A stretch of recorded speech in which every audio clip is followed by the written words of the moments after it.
आता है हमारे इंटरव्यू का सेकंड पार्ट, जो जिसमें हम शेयर मार्केट में किस तरीके से शेयर मार्केट डूब रही है उसकी हम लोग बात करेंगे। अक्टूबर से अब तक निफ्टी में 14% तक की गिरावट आ चुकी है। अगर हम पर्टिकुलरली फरवरी मंथ की बात करें तो निफ्टी 4% तक टूट चुका है। इस गिरावट के दौर में निवेशक को क्या करना है, कब तक ये गिरावट जारी रहेगी? 27 सितंबर से लेकर 28 फरवरी तक 95 लाख 95 लाख करोड़ रुपीस का नुकसान हो चुका है। सर, सबसे पहला सवाल मेरा अब आपसे शेयर मार्केट से जुड़ा हुआ यही रहेगा कि मार्केट में इतना ये सिग्निफिकेंट जो डाउनफॉल आया है, इसके पीछे कारण क्या है? मार्केट क्यों गिर रही है इन 5 महीनों से इतना हेविली?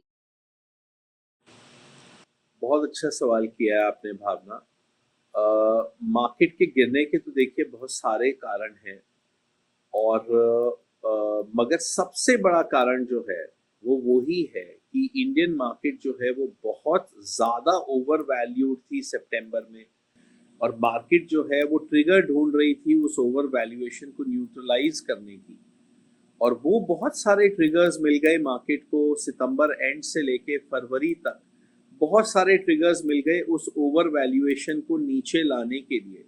तो आप देखिए, कारण और ट्रिगर्स, कॉज और कैटलिस्ट, आपको इनको सेपरेट करना चाहिए। जो कॉज है वो हमारी मार्केट की ओवर वैल्यूएशन है, जो कि सितंबर में हम बहुत बहुत ज़्यादा ओवर वैल्यूड थे। और हमारे जैसे लोग जो हैं, we were shouting from our roof tops. हम बिल्कुल जो है वो चिल्ला चिल्ला कर कह रहे थे हम लोग कि ये मार्केट, हमने इनफैक्ट यहाँ तक जो है बोला था कि इंडियन मार्केट जो है वर्ल्ड हिस्ट्री में इक्विटी मार्केट्स का सबसे बड़ा बबल जो है इंडियन मार्केट बन चुकी है। ये मेरे शब्द थे सितंबर में, जो कि हमने मीडिया हाउसेस को अपने इंटरव्यूज में दिए थे। और वो आपको एक यूट्यूब पे सेकंड के लिए पॉज करना चाहूंगी सर आपको। I remember last year in 2024 February, no not in February, जनवरी मंथ में हम हमारा इंटरेक्शन हुआ था विद यू, एंड उसमें आपने एग्जैक्ट यही बातें बोली थी कि एक बबल बन चुका है और ये बबल सितंबर के बाद से ये बबल बर्स्ट होना शुरू हो जाएगा। सो आई रिमेम्बर योर प्रोडिक्शन कि आपने इस प्रोडिक्शन को लास्ट ईयर जनवरी में की थी, ये प्रोडिक्शन आपने। बिल्कुल भावना, हमने उस समय ये कहा था कि ये मार्केट अब एक बबल का रूप अख्तियार कर चुका है। ये हम्म बबल हो सकता है और बढ़ जाए, मगर इवेंचुअली ये हम्म बबल जो है बर्स्ट होगा। तो भावना देखिए, हमें जब हम रैशनली, जब हम इस चीज़ के बारे में सोच रहे हैं, तो हमें ये मालूम होना चाहिए कि मार्केट के गिरने का जो कॉज है वो अलग है और जो ट्रिगर्स हैं वो अलग हैं। जो कॉज है वो यही है कि हम बबल लाइक बिहेवियर में थे, यूफोरिक थे। हम जो है ये एसआईपी मनी और डोमेस्टिक फ्लोस के वजह से जो है हम बढ़ते ही चले जा रहे थे और किसी का ध्यान ही नहीं रहा कि हम कितने ओवर वैल्यूड हो चुके हैं, हम फंडामेंटल से कितने दूर जा चुके हैं। तो ये तो हम्म था कॉज। अब जो ट्रिगर्स थे वो बहुत सारे ट्रिगर्स थे। एक ट्रिगर था गोल्ड, सॉरी, एक ट्रिगर था डॉलर इंडेक्स का बढ़ना। सितंबर में डॉलर इंडेक्स 100 पे था और उसके बाद जो है वो डॉलर इंडेक्स बढ़ता ही चला गया और वो 110 तक चला गया जनवरी में। जब डॉलर हम्म इंडेक्स बढ़ता है तो पैसा इमर्जिंग मार्केट से निकल के वापस यूएस की तरफ जाता है। तो इंडिया से बहुत पैसा निकल के यूएस गया। ये एक ट्रिगर था। दूसरा ट्रिगर था हमारे बैड कॉरपोरेट रिजल्ट्स जो कि अक्टूबर में आए, और उसके बाद जनवरी फरवरी वाले रिजल्ट्स भी कोई बहुत ज़्यादा अच्छे नहीं आए। तो वो दूसरा ट्रिगर था। हमारा इकोनॉमिक स्लो डाउन, जो हमारे जो खराब जीडीपी के जो आंकड़े आए, वो तीसरा ट्रिगर था। चौथा ट्रिगर जो था वो यूएस में लॉन्ग टर्म ब्याज की जो दरें बढ़ी, वो चौथा ट्रिगर था। पांचवा ट्रिगर था कि चाइना की वेटेज ग्लोबल मार्केट्स में बढ़ गई, क्योंकि उनके इंडाइसेस जो हैं वो सितंबर में बॉटम पे थे और उसके बाद चाइना में स्टिमुलस आया और फिर डीप सीक जो है वो जनवरी में आया। तो उसके वजह से चाइनीज मार्केट्स बेहतर हो गए, उनकी जो है वो वेटेज बढ़ गई, इंडिया की वेटेज गिर गई। तो हम्म इसके वजह से भी एफआईआईज ने जो है इंडिया से पैसा निकाला। तो अगर आप देखें तो पिछले 5 महीनों में एफआईआईज जो है सेकेंडरी मार्केट से 3 लाख करोड़ रुपया तकरीबन जो है वो निकाल चुके हैं। एग्जैक्टली। तो ये सारे, मगर Bhavna, let's be very clear about this कि ये सारे ट्रिगर्स थे। जो जो असली जो कॉज है, जो जो असली जो इसका जो जेनेसिस है, जो वजह है, हम्म। वो है कि इंडियन मार्केट बहुत ज़्यादा ओवर वैल्यूड थी और हमारे इकोनॉमिक और कॉरपोरेट फंडामेंटल से बिल्कुल मिसअलाइंड हो चुकी थी। So we were looking for triggers to neutralize this overvaluation, और वो ओवर वैल्यूएशन में से अब आप मान के चलिए पिछले 5 महीनों में बहुत सारी ओवर वैल्यूएशन जो है वो अब निकल चुकी है। Very right sir. जो ये सिनेरियो अभी हम लोग फेस कर रहे हैं, ऐसा सिनेरियो 1996 में भी हुआ था। 1996 में देखने को मिला था कि लगातार 5 महीनों तक बाजार टूटा था, लेकिन उसके बाद मार्केट ने जबरदस्त रिकवरी की थी और नए कीर्तिमान स्थापित किए थे। इस बार क्या उम्मीद है? भावना देखिए 1996 मुझे बहुत अच्छी तरीके से ध्यान है। आपने बिल्कुल ठीक कहा कि 5 में से 5 महीने जो है वो मार्केट गिरी थी, और जहाँ तक मुझे ध्यान आ रहा है कि नवंबर 1996 शायद वो महीना था, जब वो जो कि 5वां महीना था, और उसके बाद जो है वो मार्केट्स ने बहुत अच्छा परफॉर्मेंस दिया था अगले काफी महीनों तक। मैं ये नहीं कहूंगा हम्म। कि अगले बहुत, मगर हाँ अगले कई महीनों तक बहुत बेहतरीन मार्केट से परफॉर्म किया था। उसके बाद जो है जब वो 1997 में जब एशिया क्राइसिस जो है जब शुरू हुआ था, तो उस टाइम हमारे मार्केट्स भी गिरे थे। मगर 1996 नवंबर से लेके मिड 1997 तक एक बहुत बेहतरीन जो है वो हमने हिंदुस्तान की मार्केट्स में हमने रैली देखी थी। तो मगर मैं ये आपको ये कहना चाहूंगा भावना कि 1996 में और 2025 में एक बहुत अहम फर्क है, और वो ये है कि 1996 में जो है वो मार्केट्स जो है वो पिछले कई साल से मार्केट्स गिर रहे थे, क्योंकि 1992 में हर्षद मेहता बाद में। के समय हम्म।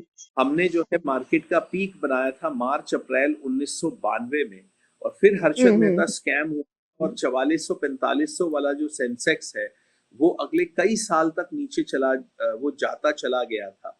तो वहां पर जो है आप अपने 1992 के पीक से 1996 में आप ऑलरेडी बहुत डाउन ऑलरेडी आ चुके थे। मगर यहाँ पर जो पीक आउट हुआ है मार्केट, वो केवल 5 महीने पहले हुआ है, ना कि 4 साल पहले हुआ है। तो 1996 में हम बहुत अंडर वैल्यूड थे एज अ मार्केट। तो इस वजह से जो है वो वहां पर एक अलग सिनारियो था, यहाँ पर एक अलग सिनारियो है। मगर मुझे ये कहना है भावना कि इस बार भी जो है एक बहुत अच्छी रैली यहाँ पे बननी चाहिए, क्योंकि बहुत बड़ा पैनिक यहाँ पे इस समय मार्केट्स में है, बहुत मेहम है, और बहुत ज़्यादा एक फ्रस्ट्रेशन है, डिस्गस्ट है, डिसअपॉइंटमेंट है। जब भी मैं मार्केट्स को पिछले तकरीबन 30 31 सालों से मैं ट्रेडिंग कर रहा हूँ, मार्केट्स में इन्वेस्ट कर रहा हूँ, और मैंने पिछले मार्केट्स की ऑलमोस्ट 500 600 साल की वर्ल्ड मार्केट्स की मैंने बहुत गहन जो है मैंने अध्ययन किया है। उस बेसिस पे मैं आपको ये कह सकता हूँ कि इस समय जो मार्केट्स में पैनिक है, इसके बाद रैली बनना जो है वो लाजमी है, और मुझे लगता है कि रैली एक बहुत जल्द ही जो है एक रैली बनेगी और मार्केट्स दोबारा से ऊपर जाएंगे। मैं यहाँ पे ये बिल्कुल नहीं कहूँगा कि मार्केट्स कोई यहाँ पे लॉन्ग टर्म जो है वो मार्केट्स बढ़ते चले जाएंगे, मगर हाँ एक नियर टर्म में एक मुझे बहुत बड़ी और पावरफुल रैली दिख रही है। और जैसे 1996 में हुआ था कि अगले कुछ महीनों में रैली बनी थी, इस बार भी बनेगी। मगर मैं फिर से याद दिलाना चाहूँगा कि 1996 और 2025 के मैक्रोज, हमारे प्राइस अर्निंग रेशियोज और हमारे मार्केट के जो समीकरण है वो बहुत फर्क है। मगर मार्केट्स में तब भी तेजी बनी थी और इस बार भी अच्छी तेजी बननी चाहिए। बिल्कुल, यानी कि जो निवेशक निराश हो रहे हैं, जो हताश हो रहे हैं, पेशेंस अपना लूज कर रहे हैं, उनके लिए अच्छी खबर है कि मार्केट में रैली जल्द ही मिलेगी। सर, अब मार्च का महीना शुरू हो चुका है। सो फरवरी तक तो हमने देख लिया है, 5 महीने हो गए हैं। मार्केट में ऑलमोस्ट 95 लाख करोड़ रुपीज साफ हो चुके हैं इन दिस 5 मंथ्स। सो मार्च से क्या एक्सपेक्टेशंस की जाए बाजार को लेके?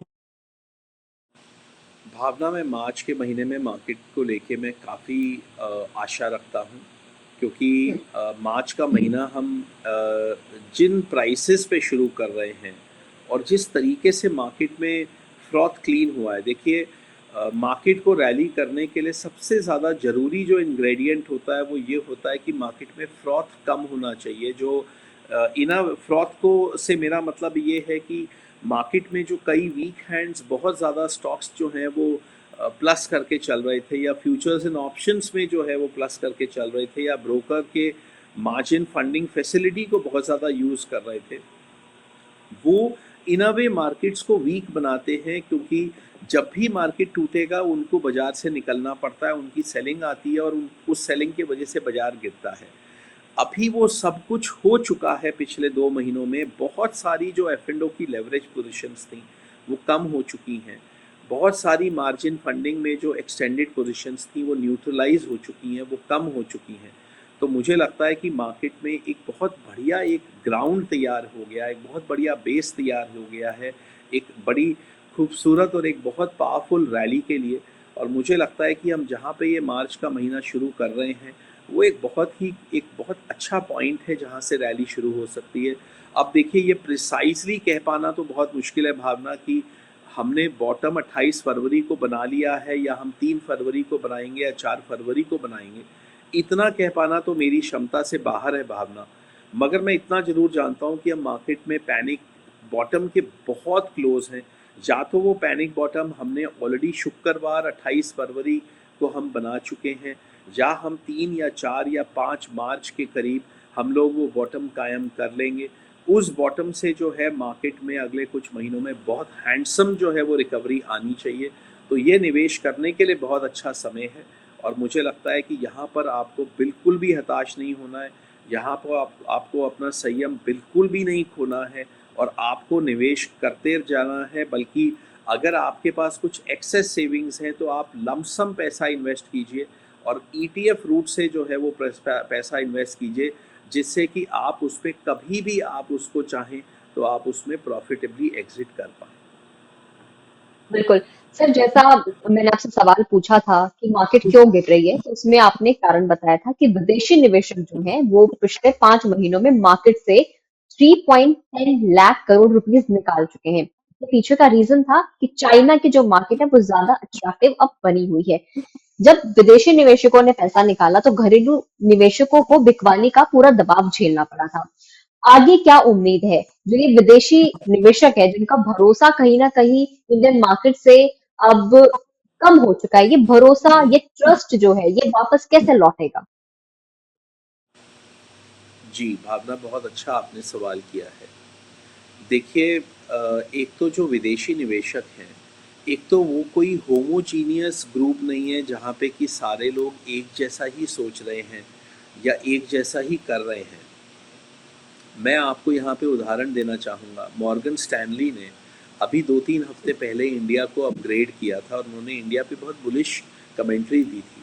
अभी महज 3 दिन पहले सिटी ग्रुप ने इंडिया को जो है अपग्रेड किया है, और इंडिया के ऊपर बहुत पॉजिटिव कमेंट्री दी है। मैन्यूलाइफ ने जो है इंडिया के ऊपर बहुत पॉजिटिव कमेंट्री दी है अभी पिछले कुछ दिनों में।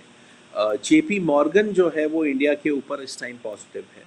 तो एक तो भावना, ये चीज़ हमें बिल्कुल अपने जहन में ये चीज़ रखनी है कि एफआईआई सारे, हजारों एफआईआईज इंडिया में हैं, वो सारे एक जैसा ना तो उनकी सोच है और ना ही एक जैसा जो है उनका एक्शन है। तो बहुत डाइवर्स ग्रुप है एफआईआईज। मेरा ऐसा मानना है कि जो एफआईआईज इंडिया में से अभी निकाल रहे थे पैसा, उसमें से बहुत सारे एफआईआईज जो हैं वो इंडिया से पैसा निकाल के या तो यूएस पैसे को लेके जा रहे थे, या यूरोप लेके जा रहे थे, या चाइना, या चाइना में लेके जा रहे थे।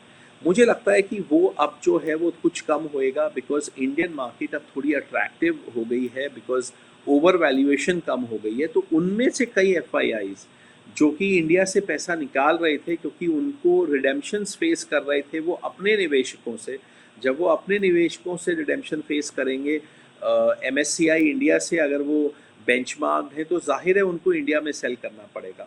मगर मुझे लगता है कि वो चीज़ कम होएगी, क्योंकि डॉलर इंडेक्स अब कम आ चुका है अपने जनवरी के पीक से। यूएस की बॉन्ड यील्ड्स काफ़ी कम आ चुकी हैं अपने जनवरी के पीक से। और यूएस मार्केट्स भी अब जो हैं वो थोड़ा सा अब साइडवेज हो चली हैं। वो यहाँ पे अब बहुत ज़्यादा नहीं बढ़ रही हैं। चाइना की मार्केट में भी हमने देखा है पिछले 2-3 दिनों में कि वहाँ पर भी जो है वो गिरावट शुरू हुई है, क्योंकि वो बहुत बढ़ गए थे अपने पिछले 2 से लेके 3 महीनों में।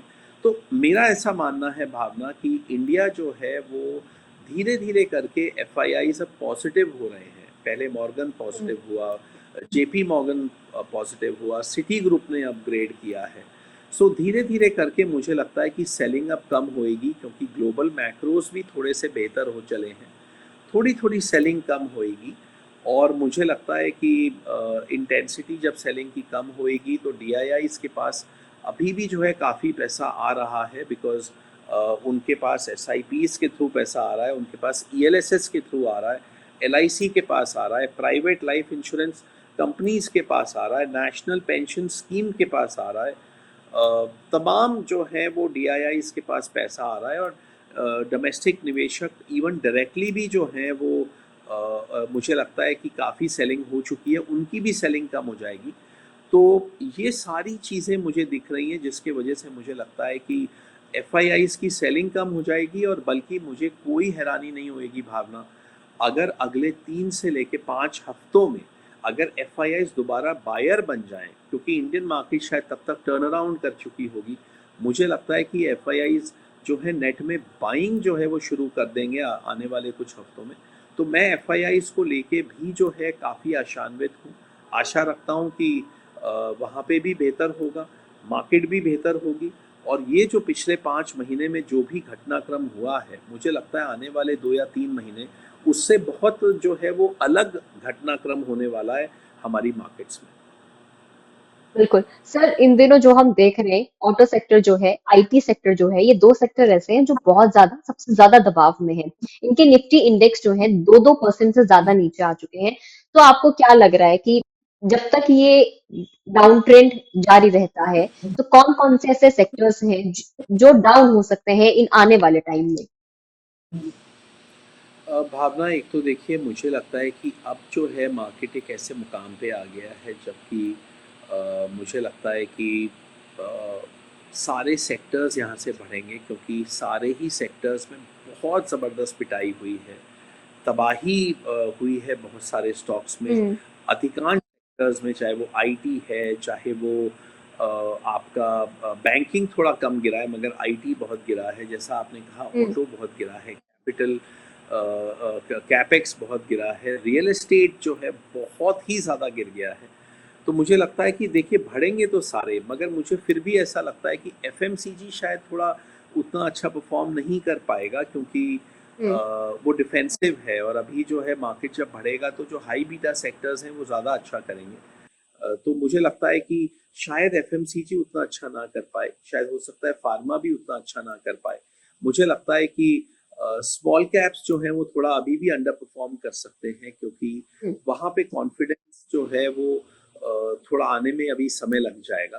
तो मुझे लगता है कि कुछ जैसा मैंने आपको बताया, स्मॉल कैप्स, एफएमसीजी, शायद हो सकता है फार्मा, फार्मा। मे बी ये थोड़ा अंडर करें, मगर बाय एंड लार्ज मुझे लगता है कि मार्केट में सभी सेक्टर्स जो हैं वहां पे रिकवरी आपको देखने को मिलेगी।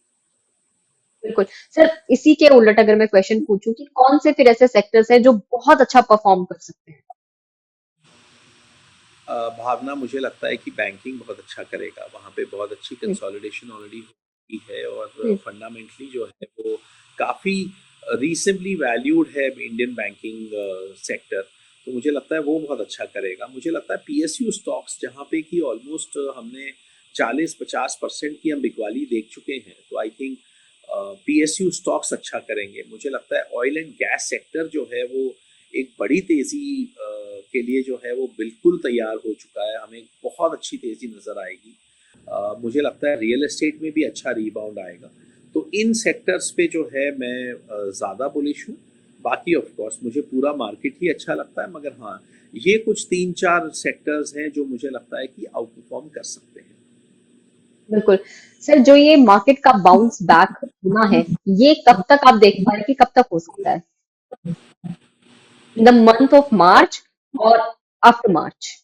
अ, भावना, मुझे मार्च का महीना बहुत अच्छा दिख रहा है मार्केट्स के लिए, क्योंकि मार्केट्स बहुत डीपली ओवरसोल्ड हैं। तो बाउंस बैक करने के लिए बिल्कुल तैयार मार्केट्स हैं, और ये बाउंस बैक कभी भी शुरू हो सकता है। ये या तो सोमवार शुरू हो जाएगा, या सोमवार यानी कि 3 मार्च, या 4 को शुरू हो जाएगा या 5 मार्च को शुरू हो जाएगा। आई थिंक एक बाउंस बैक जो है वो कभी भी शुरू हो सकता है। मुझे लगता है मार्च का महीना बहुत बेहतरीन जाएगा और मार्च के बाद मुझे अप्रैल में और भी बाइंग नज़र आती है, क्योंकि अप्रैल हमारा न्यू फाइनेंशियल ईयर स्टार्ट हो जाएगा और ऐसा कई निवेशक होते हैं जो कि मार्च में उतने एक्टिव नहीं होते नई बाइंग के प्रति। वो टैक्स लॉस हार्वेस्टिंग करते हैं या वो कुछ अपनी जो है वो अपने खातों को स्ट्रीमलाइन करते हैं, कुछ लिक्विडिटी जो है क्रिएट करते हैं। तो मुझे लगता है कि ऐसे निवेशक जो हैं वो अप्रैल में आएंगे। तो मार्च का महीना भी मुझे बहुत अच्छा लग रहा है और मुझे अप्रैल भी बहुत अच्छा लग रहा है। तो अप्रैल। दोनों ही जी, महीने मुझे लगता है कि बड़ा एक अच्छा बाउंस देखने को मिलेगा। बिल्कुल। सर, एक क्रिस्प और क्विक आंसर मैं आपसे चाहूंगी। अ, हमने जिस तरीके से 2024 में देखा था कि सेंसेक्स ने तकरीबन 80,000 का लेवल टच कर लिया था और उसके बाद जब अपना ऑल टाइम हाई बनाया था और निफ्टी वही 26,000 के आसपास पहुंच गया था। अब ऐसे में हम लोग देख ही रहे हैं कि मार्केट तब से लेकर अब तक तो बहुत ज्यादा फर्क आ चुका है, बहुत मार्केट में गिरावट आ चुकी है। तो जो ये लेवल था, जो last year all time high बना था, ये कब तक हम अचीव कर सकते हैं? भावना देखिए, मैं अभी ऑल टाइम हाई के बारे में कह पाने की क्षमता नहीं रखता हूँ, क्योंकि मुझे जो दिख रहा है वो एक रिलीफ रैली दिख रही है। मुझे दिखता है कि जो निफ्टी है वो 24,500 या 25,000 तक आने वाले कुछ महीनों में आ सकता है भावना। मगर 26,000 का लेवल फ्रैंकली अगर आप मेरे से पूछें तो मुझे अभी होराइजन पे नहीं दिख रहा है। ये मुझे एक रिलीफ रैली दिख रही है जो कि एक बहुत पावरफुल रैली अनलीश होनी हम्म। चाहिए अगले अगले 2-3 महीनों में।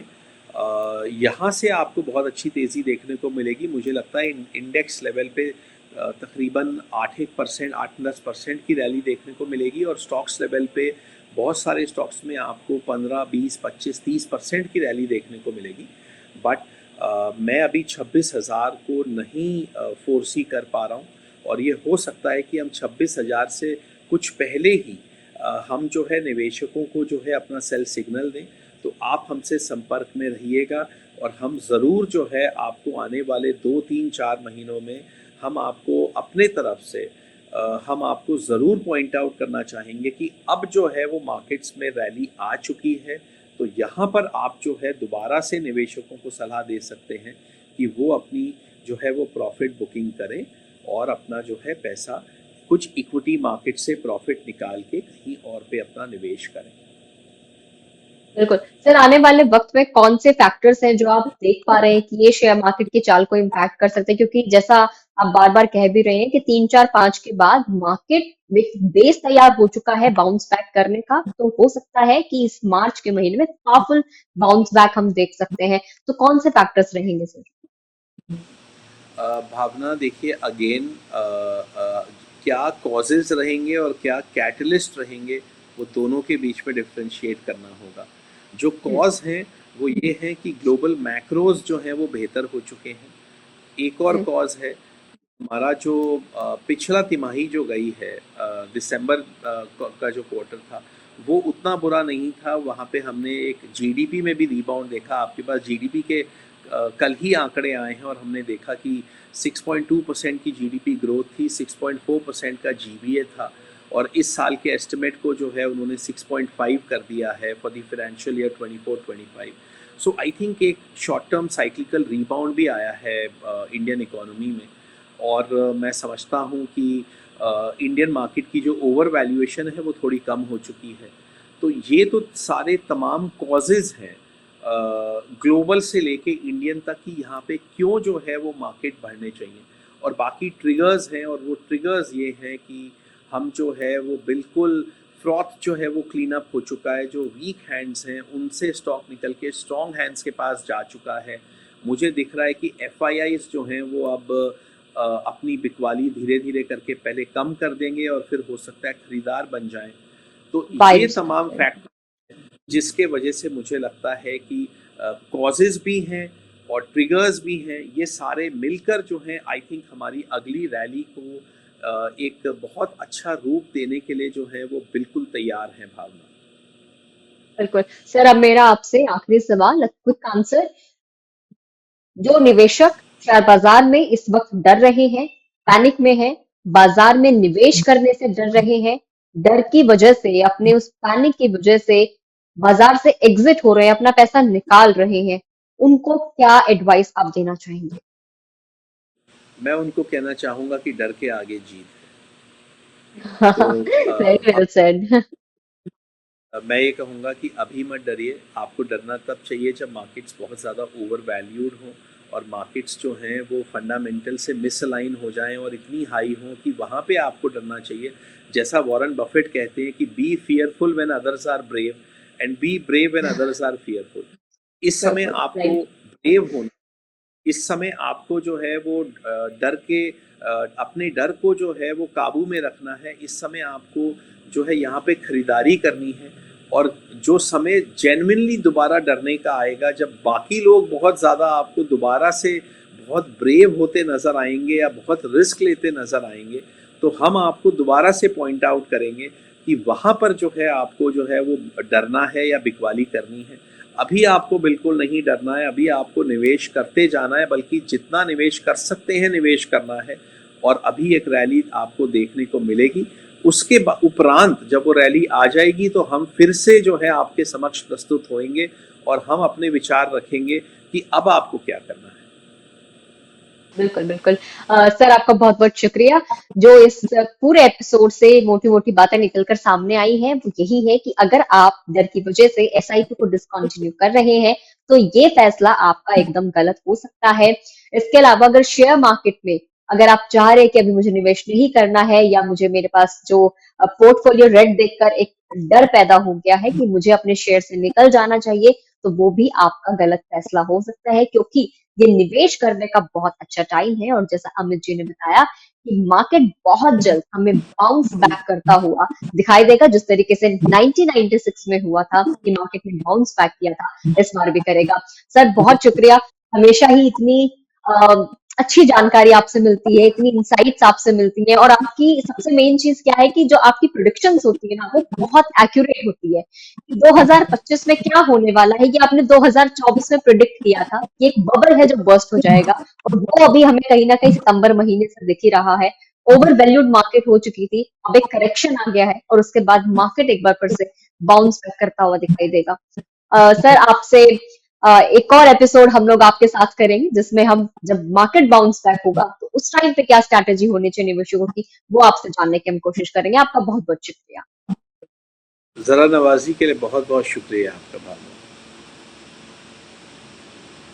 तो सभी व्यूवर से मेरी यही गुजारिश है कि अभी आप मार्केट में बने रहें, आपको डरने की जरूरत नहीं है। अगर आप इस वीडियो को फेसबुक पर देख रहे हैं तो फेसबुक पेज को लाइक करें, यूट्यूब पर देख रहे हैं तो गुड रिटर्न्स के यूट्यूब चैनल को सब्सक्राइब करना ना भूलें। आपके जो भी व्यूज हैं वो आप कमेंट करके हमें जरूर बता सकते हैं। Thank you for watching us.